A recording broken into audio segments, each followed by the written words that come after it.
Charmant son nom. Alors c'était lors d'une soirée pour son anniversaire. Vous avez dû voir les images du film qu'il a tourné ce soir-là. C'était un peu particulier parce que déjà il avait invité que des femmes. On aurait dû se méfier déjà. Et puis il fallait venir absolument en belle robe hein, parce que j'ai une copine elle rentrait d'escalade. Bon, elle a essayé de rentrer en jogging. Le gars il a laissé rentrer. Et puis après voilà, on devait passer une par une et saluer devant lui qui était sur un petit promontoire au-dessus. Et quand il nous trouvait moche, il baillait. Il est poli en plus. Alors moi je suis arrivée en retard parce que j'ai un problème avec mes souris, voilà, rapport à un carrosse, c'était compliqué. Et donc quand je suis arrivée, j'avais pas vu tout ça et là d'un coup, j'étais flattée qu'il me sélectionne au départ. Et puis au fur et à mesure, j'ai compris que quelque chose n'allait pas, que quelque chose ne m'avait pas été dit dans ces histoires-là qu'on nous raconte. D'abord, au début, il était charmant, sinon ça ne marcherait pas, sinon on s'en irait tout de suite. Et puis après, il m'a coupé de ma famille et de mes amis. Il a dépeint ma belle-mère, mes sœurs, et puis en fait toutes les femmes autour de moi comme des harpies dans son livre, et au bout d'un moment, même à mes propres yeux. Je ne sais pas comment il a fait ça, mais je ne croyais plus que lui, plus que moi. Il a organisé ma dépendance matérielle, m'a obligée à arrêter de travailler. Je voulais être peintresse, toujours aimé peindre, et il m'a dit que j'avais pas assez de talent, que j'étais pas assez battante, que j'étais pas assez originale, que je n'étais pas assez jolie. J'ai pas compris. Et puis que c'était pas un métier pour les femmes non plus, que la preuve c'était que dans le patrimoine, il n'y avait que des hommes. Forcément, puisque nous on est dans le matrimoine, enfin bon, bref. Et j'avais pas compris parce qu'en fait on peint rarement avec nos organes génitaux, enfin on peut essayer mais il faut être un peu souple. Mais au bout d'un moment, j'ai fini par le croire et puis j'ai arrêté de peindre, j'étais bloquée, je me sentais ridicule et nulle et puis j'en ai plus parlé, j'ai tout arrêté. Et puis un jour il m'a mise enceinte, évidemment c'était lui qui avait une conduite à risque, c'était lui qui avait pris ce risque-là pour moi et je voulais pas, mais il a pleuré, il m'a dit qu'il m'aimait ou que je pourrais plus avoir d'enfant si j'avortais et que je deviendrais stérile, alors ça s'est fait, j'ai gardé l'enfante. Et c'est pendant ma grossesse et puis après quand j'ai eu à accoucher que sa violence a encore décuplé. Il paraît qu'ils font souvent comme ça, pas toujours mais souvent. Et à ce moment-là, je ne savais pas, il y avait sans cesse les insultes, les dévalorisations, l'humiliation. Et à la fin, je me détestais, je me dégoûtais presque, je n'osais plus sortir, à part pour faire les courses. Et puis j'avais la bébé et la maison à m'occuper, puisque lui, il n'assumait rien. Il me manipulait, il me mentait, il me disait une chose et puis son contraire tout de suite après. Il passait des cris aux caresses comme rien, et puis à nouveau les cris. Il était très autoritaire, jamais satisfait, très injuste. Les conjoints violents, ce sont aussi ceux qui usent de la violence psychologique.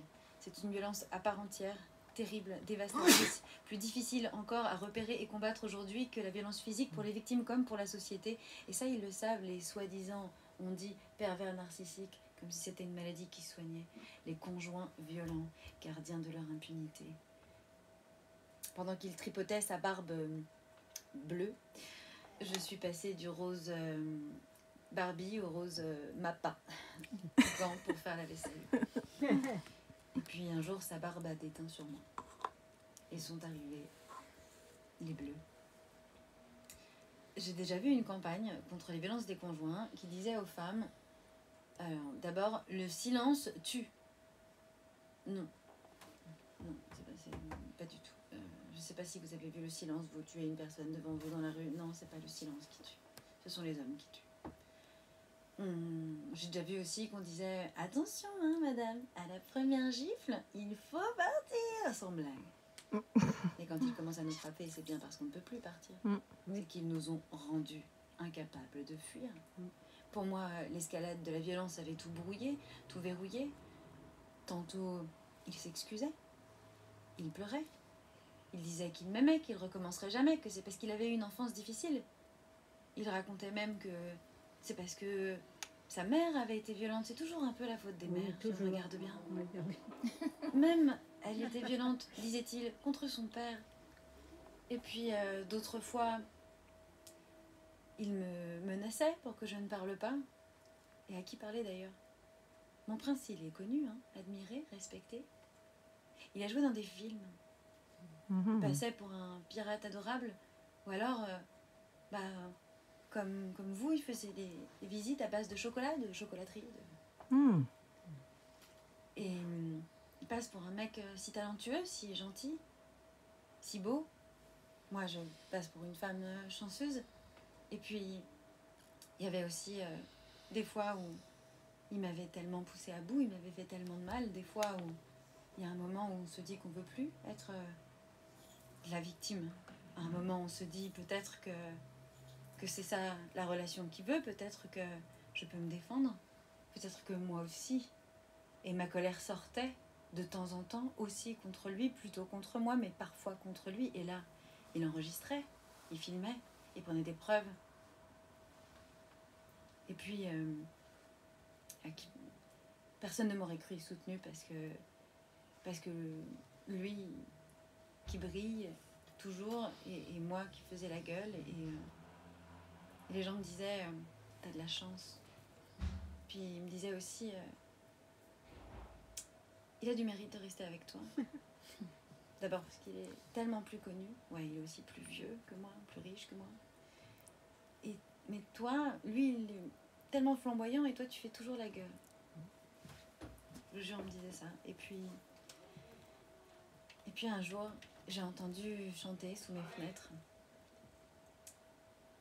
Levons nous femmes esclaves et brisons nos entraves. Debout.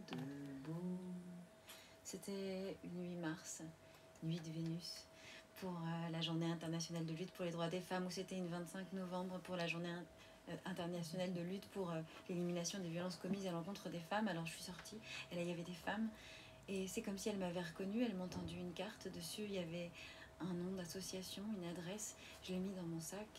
J'y ai pas touché pendant plusieurs semaines et puis je m'y suis rendue. J'ai dit que c'était pas pour moi, que c'était pour la voisine, que moi ça n'avait rien à voir. J'étais tombée dans les escaliers. Les dames, elles m'ont pas cru. Elles ont eu raison. Elles ont été patientes. Et puis un jour, j'ai pu leur parler parce que j'ai su que elles comprendraient.